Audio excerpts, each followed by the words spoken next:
As Christmas Eve 1951 approached, the 40-person crew and the 10 civilian passengers on board the SS Flying Enterprise cargo freighter were looking forward to celebrating the holiday inside the ship. The Flying Enterprise was on a trek from Germany to the United States, carrying tons of different materials.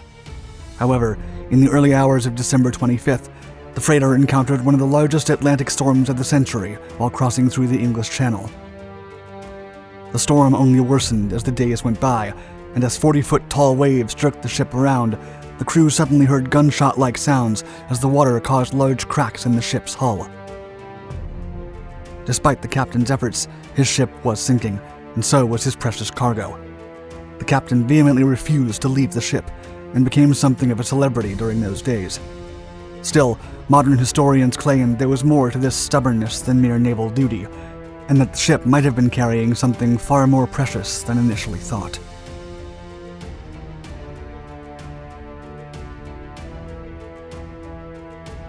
The perfect storm. On December 21st, 1951, under the command of Henrik Kurt Carlson, a Danish-born sea captain, the SS Flying Enterprise general cargo vessel left Hamburg, Germany, bound for the United States. Among her load were thousands of tons of pig iron, coffee beans, rags, peat moss, and naphthalene, as well as other heavy cargo, such as 12 Volkswagen cars, antiques, and typewriters. In addition to her 40-person crew, the ship also carried 10 civilian passengers. On Christmas Eve, as the vessel crossed the western approaches of the English Channel, the busiest shipping area in the world, she encountered a large storm.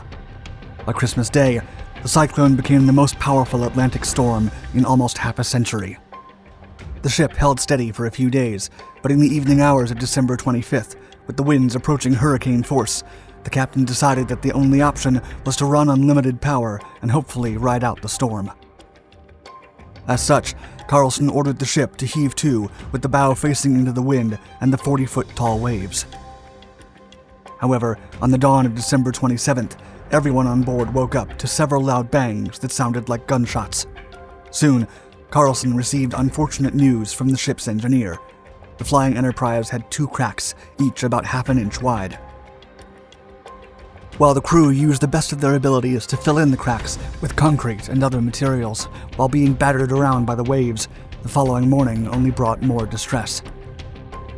According to official documents, quote, at about 11:30 on the morning of the 28th, the vessel was hit broadside by another high wave, which rolled the vessel between 50 to 70 degrees to port, shifting the cargo and causing the vessel to return to a permanent list of about 25 degrees. As the furniture, cars, coffee beans, pig iron, and other heavy cargo shifted and ripped even more holes in the keel, Captain Carlson finally sent out an SOS on December 28th. By then, the SS Flying Enterprise was listing 45 degrees to port. Rescue. While 2 merchant vessels initially responded to the distress signal, neither was able to get close enough to rescue the crew and passengers. But the rescue of the SS Flying Enterprise was only just beginning, and her 37-year-old Danish-American skipper would refuse to be separated from his vessel, no matter what. Out of all the many ships that responded to the SOS call, British-flagged MV Sherborne was the first to arrive on the morning of December 29th. While Carlson was unsure of leaving his crew and passengers at the hands of a British ship, he ordered everyone to abandon the boat once the massive hull started to list. However, the Enterprise was listing so badly that the crew could not launch the lifeboats, and jumping into the cold Atlantic Ocean became the only way to get off the doomed vessel. Each passenger paired up with a crew member, then jumped together and swam to the lifeboats. While most were able to haul aboard to safety, one passenger did not make it to the rescue ships.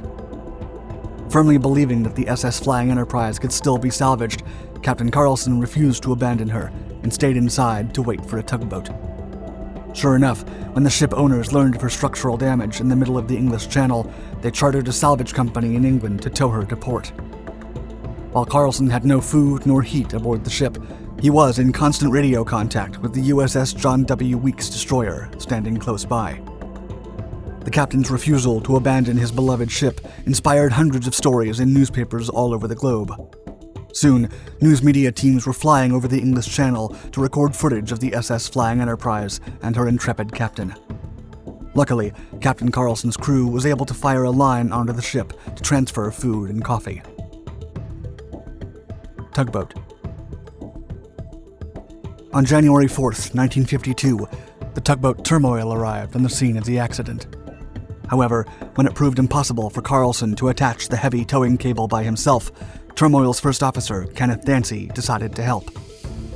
Dancy, just as spirited and brave as Carlson, maneuvered his tugboat close to the Flying Enterprise's stern, and Dancy jumped.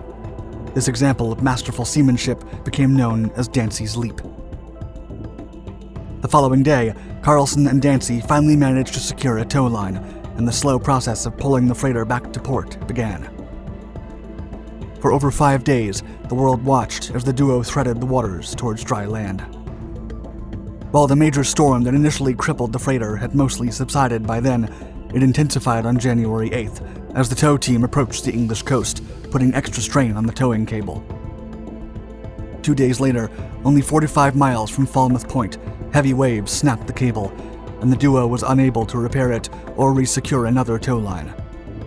Listing at 90 degrees, endlessly taking water down the stack, and with no time to lose, both Dancy and Carlson walked along her horizontal funnel and jumped into the ocean. After being taken aboard Turmoil, the duo then witnessed the Flying Enterprise finally sink into the ocean. They were only 38 miles from dry land. Secret cargo. Back at Falmouth Port in England, the harbor was decked in flags and filled with people waiting to celebrate the arrival of the crippled freighter. While the crowds were sad about the sinking, the locals still received Kurt Carlson and Kenneth Dancy with open arms and gave them a hero's welcome. Carlson eventually became a minor celebrity in the United States, leading a ticker tape parade in New York and receiving several medals for his incessant bravery. And while several Hollywood studios offered the captain big money for a first-hand account of his journey through the English channels, Carlson eventually decided to go back to the ocean as master of the SS Flying Enterprise II. Meanwhile, Dancy was also welcomed back to his hometown, with 20,000 locals cheering near his house. And the brave Englishman also rejected several lucrative opportunities for promotional commercials. Still, Captain Carlson, who captured the imagination and hearts of people around the globe during his 2-week ordeal, may have had an ulterior motive for his relentless devotion to his ship. According to independent journalist Gene Toomey, who once interviewed the captain, the Flying Enterprise may have been carrying a large quantity of zirconium, which would be used in the ultra-secret nuclear submarine USS Nautilus, the world's first nuclear-powered submarine. Had the ship not been lost, many believed the zirconium would have been used to construct the Nautilus's nuclear reactor. These speculations were discussed in the 2002 documentary The Mystery of Flying Enterprise. According to the investigation, the SS Flying Enterprise was on her way to deliver the zirconium to New England when Mother Nature claimed the ship for herself. Still, such information about the ship's cargo has remained confidential, and no details are available from any branch of the government. In an interview with author Bjarne Becker, Carlson himself confirmed that the ship had a zirconium cargo acquired via the German nuclear energy project. Beneath the surface of charm and naval devotion, it is believed that Captain Carlson was determined to make sure that if his ship disappeared beneath the waves, so would all his top-secret cargo. Legacy. To this day, the wreckage site of the SS Flying Enterprise lies 276 feet deep in the western approaches of the English Channel. A United States Coast Guard inquiry about the incident found that the damage, abandonment, and subsequent loss of the vessel were caused by circumstances out of anyone's control. The research also found that the SS Flying Enterprise's structural damage and the cracks across the weather deck were caused by a rogue wave. Still, according to the inquiry, some of the cargo, namely the pig iron, was stacked in a pyramid shape and not leveled, which could have also contributed to the significant loss. In the early 2000s, the Danish expedition diving team behind the documentary did a 4-day diving exploration of the underwater wreckage, braving the rough seas in the English Channel to look for the remains of the sunken freighter. While exploring, the team discovered something strange: a man-made hole cut into the vessel's hull where the zirconium may have been stored. Thank you for watching Dark Seas. If you liked our video, make sure to give it a thumbs up and share it with a friend. And for more exciting historical content, subscribe to this and all the other channels in our Dark Documentaries family. Stay tuned.